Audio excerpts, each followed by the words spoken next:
പുള്ളിക്കാരി സബ്സ്ക്രിപ്ഷൻ കിട്ടിയത് തന്നെ. ഇവിടെ കാണിക്കുന്നതല്ല അതിനകത്ത് വേറെ കാണിക്കുന്നത്. സത്യം പുറത്ത് കാണിക്കുന്നതല്ല ഇവർ സബ്സ്ക്രിപ്ഷൻ്റെ അകത്ത് കാണിക്കുന്നത്. ജീവിക്കാൻ വേണ്ടി കാണിച്ചു കൂട്ടുക എന്ന് പറയാറുണ്ട്. കാണിക്കാൻ വേണ്ടി ജീവിക്കുക എന്ന സ്റ്റൈലിലോട്ട് രേണുസുതി ഇപ്പം മാറിക്കൊണ്ടിരിക്കുകയാണ്. വേറെ ആയിരിക്കും നമുക്ക് അറിയില്ല. ഈ രേണുസുതിയെ കുറിച്ച് കഴിഞ്ഞ തവണ ഞാനൊരു സ്റ്റേറ്റ്മെന്റ് കൊടുത്തിരുന്നു. എന്താണ് ചോദിച്ചു രേണുസുതിയെ? ഞാൻ പറഞ്ഞു ആ കുട്ടി ഭയങ്കരമായ സൗന്ദര്യമായിട്ട് നടക്കുന്ന ഒരാളല്ല. അവരെ കൊണ്ട് പറ്റുന്ന രീതിയിൽ അവർ മേക്കോവർ ഒക്കെ ചെയ്ത് ബ്യൂട്ടീഷ്യനും കൊളാബൊക്കെ ചെയ്ത് അവരെ കൊണ്ട് പറ്റുന്ന രീതിയിൽ ഓരോ പ്രോഗ്രാം ചെയ്യണോ അത് ചെയ്യുന്നു ചെയ്യുന്നു ഒക്കെ ശരി. അതാണ് ഞാൻ പറഞ്ഞത്, സെൽഫ് മെയ്ഡ്. ആരും പുഷ് ചെയ്ത് പുള്ളിക്കാരി കൊണ്ടുവന്നല്ല, പുള്ളിക്കാരി സ്വന്തമായിട്ട് വന്നതാണ്. അതെ അതെ, തള്ളി ഇപ്പൊ കുറച്ച് തള്ളൽ കൂടുതലാണ്. അവിടെ ഒക്കെ തള്ളിപ്പിടിക്കുന്നതേ കുറച്ച് കൂടുതലാണ്. തള്ളിപ്പിടിച്ച ആൾക്കാരെ കാണിക്കുക എന്ന് പറയുന്നത്. ഇന്നത്തെ കാലത്ത് ഒരു പണിയില്ലാതെ ഒരുപാട് പേര് ഇരിപ്പുണ്ട്. സത്യം, നമ്മുടെ ഓഫീസറൊക്കെ ഒരുപാട് പേരുണ്ട്. ആരും പേരൊന്നും പറയുന്നില്ല, ഉണ്ട്. ആ സമയത്ത് രേണുവിനെ കൊണ്ടൊക്കെ ഉദ്ഘാടനം ചെയ്യിപ്പിച്ച് അവരുടെ കഴിവിന്റെ പരമാവധി കൊണ്ടാണ് അതൊക്കെ ചെയ്ത് 10 പൈസ ഉണ്ടാക്കുന്നത്. അവരുണ്ടാക്കിക്കോട്ടെ. പക്ഷെ അത് നേരെ വണ്ണം കുടുംബം നോക്കാനും കൂടിയായി കുടുംബത്തിനെയും ചേർത്ത് പിടിച്ച് ചെയ്യണം എന്നാണ് എന്റെ അഭിപ്രായം. ഇപ്പൊ നോക്കുമ്പോൾ ആൾക്കാരുടെ മനസ്സിൽ എന്താണ്, കുടുംബം നോക്കാതെയും കാണിക്കുന്നില്ല. മോനാണെങ്കിലും ചെറിയ കുട്ടിയാണെങ്കിലും എപ്പോഴെങ്കിലും ഒരു ദിവസം എത്ര തിരക്കുണ്ടെങ്കിലും ഏത് ദുബായിലോ അമേരിക്കയിലോ ഒക്കെ പോയിക്കോട്ടെ, ഒരു ദിവസമെങ്കിലും സോഷ്യൽ മീഡിയാസ് മുമ്പിലാണെങ്കിലും ഇത്രയും നടക്കുന്ന ഒരാൾ ദയവ് ചെയ്ത് ഇനി ആ കൊച്ചിനെ കാണിക്കരുത്. ഇമാതിരി വൃത്തികേട് നിങ്ങൾ സോഷ്യൽ മീഡിയയിൽ കൊണ്ടുവന്ന് സബ്സ്ക്രിപ്ഷൻ തുടങ്ങി അവിടെ എവിടെയും തള്ളിപ്പിടിച്ച് വീഡിയോ ഇട്ട് തുടങ്ങിയ സ്ഥിതിക്ക് ഇനി ആ കൊച്ചിന് വളർന്നാലും ശരി, ഇപ്പം ഇരിക്കുന്ന വയസ്സിലാണെങ്കിലും ശരി, ദയവ് ചെയ്ത് ഇനി അവർ സോഷ്യൽ മീഡിയയിൽ കൊണ്ട് കാണിക്കരുത്. നാണക്കേടാവും ആ കൊച്ചിനൊക്കെ. ഇൻ ഫ്യൂച്ചറിൽ ദേടാ നീ ആ സ്ത്രീയുടെ മകനല്ലേ എന്ന് ചോദിക്കുമ്പം ആ കൊച്ചിനുണ്ടാകാൻ പോകുന്ന മാനസികാവസ്ഥ ഒന്നും രേണുസുതി ഇപ്പം ആലോചിക്കുന്നില്ല. രേണുസുതിക്ക് ഇപ്പം എങ്ങനെയെങ്കിലും കുറേ പൈസ ഉണ്ടാക്കണം, കുറേ റീച്ച് ചെയ്ത് നിൽക്കണം, കുറേ ഇങ്ങനെ വിവാദം ഉണ്ടാക്കി നടക്കണം.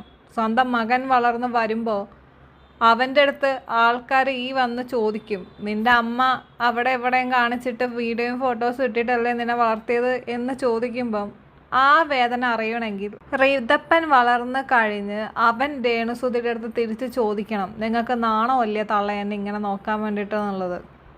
അപ്പം രേണുസുതിക്ക് മനസ്സിലാവും. അതുവരെ രേണുസുതിക്ക് മനസ്സിലാവത്തില്ല. പക്ഷെ ഒരു ഞാൻ പറഞ്ഞിട്ട് രേണുസുതിനെ പുള്ളിക്കാരി ഒരു ഇന്റർവ്യൂവിൽ പറയുന്നുണ്ട്, ഒരു 100 രൂപ പോലും എടുക്കാനില്ലാത്ത ഒരു സമയത്ത് മോന്റെ ഇതൊക്കെ നോക്കുന്ന ഫ്ലവേഴ്സാന്ന് പറയുന്നത് എനിക്ക് ഇതൊന്നും അറിയില്ല. അവരെ കൊണ്ട് പറ്റുന്ന രീതിയിൽ പൈസ കുറച്ച് സ്വരൂപിച്ച് ഉണ്ടാക്കിയപ്പോ നമ്മൾ ഇരിക്കുന്നത് സോഷ്യൽ മീഡിയയിലാണ് പരസ്യമായിട്ട്. അപ്പോ ജനങ്ങൾ ചോദിക്കുന്നതിന് കുറച്ചെങ്കിലും മറുപടി കൊടുക്കണം. ഈ ജനങ്ങളെ കാണിക്കാനുള്ളതൊക്കെ ചെയ്യുന്നത്, അല്ലെങ്കിൽ പിന്നെ വെറുതെ എവിടെയെങ്കിലും പോയി വിളിച്ചിട്ട് കൂട്ടി പൈസ കിട്ടുമോ? അപ്പൊ നമ്മൾ എന്ത് ചെയ്യണം?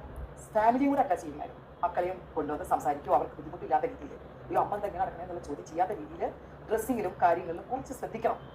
ഇത് തന്നെയാണ് എല്ലാവരും പറയുന്നത്. അവർ ഈ സോഷ്യൽ മീഡിയയിൽ കാണിച്ചു കൂട്ടുന്ന തോന്നിയവാസങ്ങൾ ഏത് രീതിയിലാണ് ആൾക്കാർ കാണുന്നതെന്നുള്ളത് ഒന്ന് ചിന്തിച്ച് പെരുമാറിയിരുന്നെങ്കിൽ ഇപ്പം രേണുസുതിക്ക് ഉണ്ടാകുന്ന വെറുപ്പൊന്നും ആ സമയത്ത് അല്ലെങ്കിൽ ഈ സമയത്ത് ഉണ്ടാവത്തില്ല. കാരണം തുടക്കത്തിൽ രേണുസുതിനെ സപ്പോർട്ട് ചെയ്ത് വീഡിയോ ചെയ്ത കുറേ ആൾക്കാരുണ്ട്. രേണുസുതിയുടെ അവസ്ഥയും രേണുസുതിയുടെ പിള്ളേരുടെ അവസ്ഥയൊക്കെ കണ്ട് സപ്പോർട്ട് ചെയ്ത ആൾക്കാരെ കൊണ്ട് തന്നെ ഇന്ന് ഈ മാതിരി വീഡിയോസ് ചെയ്യിപ്പിക്കുന്നുണ്ടെങ്കിൽ എവിടെ നിന്ന് രേണുസുതി എവിടം വരെ എത്തി എന്ന് ആലോചിക്കണം. ഒരു നാണവമാനവും ഇല്ല, എനിക്ക് ആരെയും പേടിക്കേണ്ട, എന്നെ ആരും നിയന്ത്രിക്കാനില്ല, എനിക്ക് തോന്നിയതുപോലെ എൻ്റെ ഇഷ്ടത്തിന് ഞാൻ നടക്കും എന്ന രീതിയിലാണ് രേണുസുതി പോകുന്നത്. രേണുസുതിക്ക് വളർന്നു വരുന്ന 2 പിള്ളേരുണ്ട്. കിച്ചനെ വീട് ഒരു മോനുണ്ടല്ലോ സ്വന്തമായിട്ട്. ആ മോൻ ഇൻ ഫ്യൂച്ചറിൽ നിങ്ങൾക്ക് കുറച്ചെങ്കിലും ഒളിപ്പുണ്ടായിരുന്നേ നിങ്ങൾ എന്നെ ഈ പണിയെടുത്ത് വളർത്തോ എന്ന് ചോദിക്കാതിരിക്കാൻ വേണ്ടി നോക്കിക്കോ. സബ്സ്ക്രിപ്ഷൻ തന്നെ തുടങ്ങിയപ്പം ഈ ഫസ്റ്റ് ഡേ തന്നെ ഒരുപാട് പേരാണ് പുള്ളിക്കാരി സബ്സ്ക്രിപ്ഷൻ കിട്ടിയത് തന്നെ. അല്ല പുള്ളിക്കാരി നമ്മളൊരു സബ്സ്ക്രിപ്ഷൻ ഇട്ട് കഴിഞ്ഞാൽ നമ്മളെ ഇപ്പൊ ഒരു നോർമൽ ഒരു ആക്ട്രസ് ആയിക്കോട്ടെ, പക്ഷെ കുറച്ച് ഫീൽഡ് ഔട്ട് ആയിട്ട് നിൽക്കുന്ന ഒരാള് ഒരു സബ്സ്ക്രിപ്ഷൻ ഇട്ടാൽ പോലും എന്ത് കണ്ടന്റ് ഇട്ടാലും അത് കയറി നോക്കിയാലല്ല കണ്ടന്റ് ഉണ്ട് എന്ന് നമുക്കറിയും. പുള്ളിക്കാരിയുടെ കോണ്ടന്റ് ഓൾറെഡി സീറ്റ് ബെൽറ്റും മറ്റേതൊക്കെ മാറ്റി കാണിച്ചു കൊടുത്തിട്ടുണ്ട്. ഞാൻ ഇന്നതാണ് അതിലിടാൻ പോകുന്നതെന്നുള്ളത്. അത് കാണിച്ചു കൊടുത്തതിന് ശേഷമാണ് പുള്ളിക്കാരി സബ്സ്ക്രിപ്ഷൻ എന്ന് പറയുന്ന സാധനം തുടങ്ങിയത്. അല്ലാണ്ട് ഡയറക്റ്റ് പോയിട്ട് തുടങ്ങിയതല്ല. അതിന് മുമ്പേ സീറ്റ് ബെൽറ്റും മറ്റേതും മറിച്ചതൊക്കെ മാറ്റി അവിടെ ഇവിടെയൊക്കെ കാണിച്ചു കൊടുത്തിട്ടാണ് ആൾ ഈ പരിപാടിയിലോട്ട് തുടങ്ങിയത്. അപ്പോൾ പിന്നെ ദാരിദ്ര്യമുള്ളവന്മാർ എന്തായാലും പോവും. ലൈംഗിക ദാരിദ്ര്യമുള്ളവന്മാർ എന്തായാലും പോയിരുന്ന് സബ്സ്ക്രൈബ് ചെയ്ത് കാണും. അതേ ഉള്ളൂ. അതാണ് രേണുസുതി മുതലെടുത്തതും.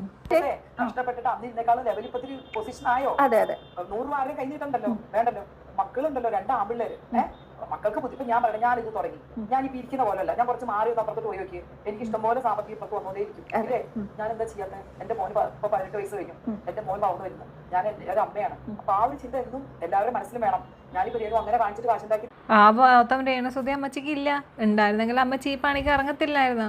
ഇപ്പം അമ്മച്ചിക്ക് ഒറ്റ വിചാരമേ ഉള്ളൂ, എങ്ങനെ കാണിച്ചിട്ടാണേലും പൈസ ഉണ്ടാക്കുക, അതിന് ഏതറ്റം വരെയും പോവുക. അതാണ് അമ്മച്ചി ഇപ്പം കാണിച്ചുകൊണ്ടിരിക്കുന്നത്. അവിടെ ആര് ഉപദേശിക്കാൻ ചെന്നാലും, ആര് നല്ല കാര്യങ്ങൾ പറഞ്ഞു കൊടുത്താലും, ആര് ഇങ്ങനെ ചെയ്യരുതെന്ന് പറഞ്ഞാലും അമ്മച്ചി കേൾക്കൂല.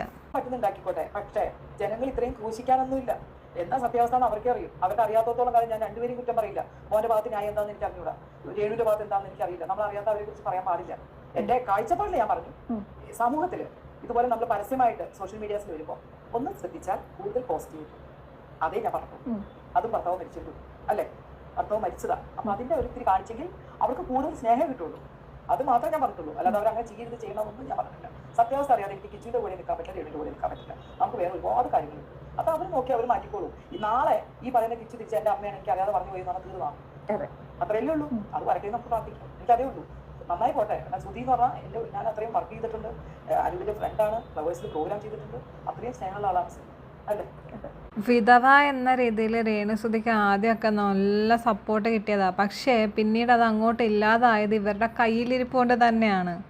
ഈ സഹായിച്ചവരെ ചീത്ത വിളിക്കുക, നന്ദികേട് കാണിക്കുക, സോഷ്യൽ മീഡിയയിൽ വലിച്ചിട്ട് അപമാനിക്കുക, ഇതുപോലെയുള്ള പരിപാടികളൊക്കെ കാണിച്ചു തുടങ്ങിയതോടെയാണ് രേണുസുതിയെ ആൾക്കാർ വെറുത്ത് തുടങ്ങിയതും രേണുസുതിക്കെതിരെ സംസാരിച്ചു തുടങ്ങിയതും. അതിനു മുമ്പ് വരെ നല്ല സപ്പോർട്ടായിരുന്നു. ഇന്ന് രേണുസുതി ഒരു പൊസിഷനിൽ എത്തിയിട്ടുണ്ടെങ്കിൽ അത് ഈ വിമർശിക്കുന്ന ആൾക്കാരെ കൊണ്ടും സപ്പോർട്ട് ചെയ്യുന്ന യൂട്യൂബേഴ്സിനെ കൊണ്ടുമാണ്, അല്ലാതെ രേണുസുതിയുടെ കഴിവ് കൊണ്ടല്ല. ഇതൊന്നും രേണുസുതിയോട് പറഞ്ഞിട്ട് കാര്യമില്ല. രേണുസുതിയുടെ വിചാരം രേണുസുതി എന്തോ കൊമ്പത്തെന്തോ ആണ്. അതുകൊണ്ടാണ് ഇപ്പോൾ വരുന്നവരെയും പോകുന്നവരും ഒന്ന് പറഞ്ഞ് രണ്ടാമത്തേൽ നീ ചെയ്യടാ, നീ ചെയ്യടി എന്ന് പറഞ്ഞ് വെല്ലുവിളിക്കുന്നത്.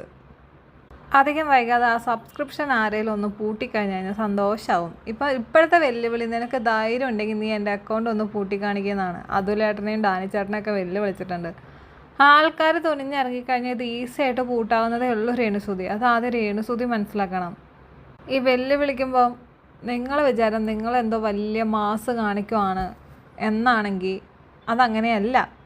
ഇപ്പം നിങ്ങളുടെ കയ്യിലിരിപ്പും പ്രവൃത്തികളും കൊണ്ട് ആകെ നിങ്ങളെ സപ്പോർട്ട് ചെയ്യുന്ന നിങ്ങളുടെ സജന, നിങ്ങളുടെ ശ്രീതു, നിങ്ങളുടെ PA മാനേജറോ വാട്ടെവർ അവരൊക്കെ ഉള്ളൂ. ബാക്കി എല്ലാവർക്കും നിങ്ങളെ കണ്ണെടുത്താൽ കണ്ടുകൂടാ.